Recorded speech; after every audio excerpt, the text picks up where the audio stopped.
A state of emergency and curfew have been declared in Haiti, as the situation in the Caribbean country turns critical, following a surge in extreme violence by armed groups and gangs that seem to have panicked upon realizing that a deployment of the Kenya-led international peacekeeping force is going to happen sooner than they expected.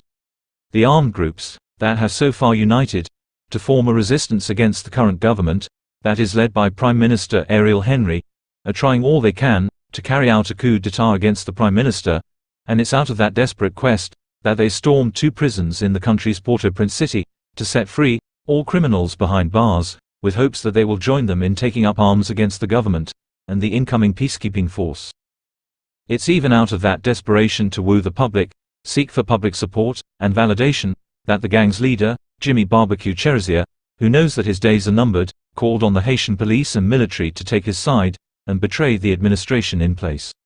In his recent press briefing, Jimmy Cherizier dared to tell the Haitian police and military to arrest the Prime Minister for what he says a liberation of the poor country, and before we proceed, take a listen at him making the call to the law enforcement agencies here. We ask the Haitian National Police and the military to take responsibility and arrest Ariel Henry. Once again, the population is not our enemy. The armed groups are not your enemy. You arrest Ariel Henry for the country's liberation.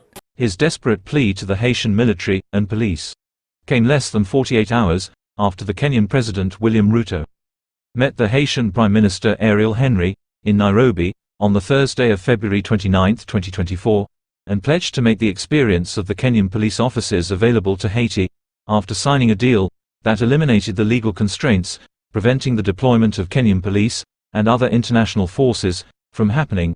And we believe it is a historic duty because peace in Haiti is good for peace in the world as a whole.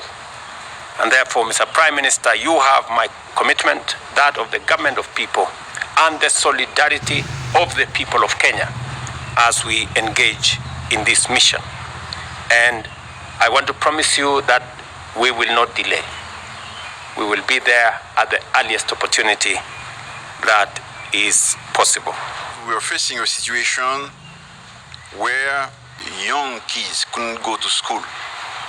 Women cannot have the medical attention that they deserve, and goods cannot move inside of the country.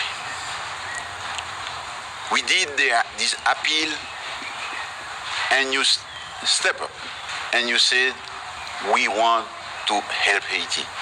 We want to exercise a solidarity with you. Thank you, President. We appreciate it. And to understand why we say the gangs are desperate, let's show you how recent developments have catapulted us to the current quagmire. On the night of March 2, 2024, the armed gangs targeted 2 prisons in Port-au-Prince, releasing an unknown number of prisoners, with an estimate of those released being around 4,000.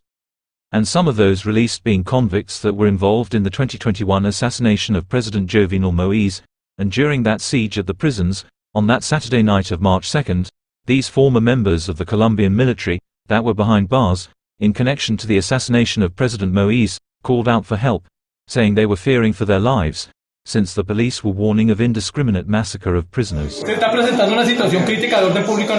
A critical public order situation is happening in the Haiti penitentiary in Port-au-Prince. A riot occurred, and prisoners want to get us out, but they are presenting us as cannon fodder. Please help us. It's not that the police are going to take us outside the cells, but the police tell us that they will enter indiscriminately and are massacring the people inside the cells. Please help us. We're going to stay inside, but the authorities inform us that they are not going to take us out. We do not have to leave this country, because we have not given anything, or did anything wrong.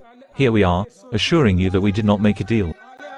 Anyway, following the prison break, and amid the skyrocketing violence, the government in place announced a 72-hour renewable state of emergency in West Metropolitan Area, of which Port-au-Prince is part, in order to restore order and take appropriate measures to regain control of the situation.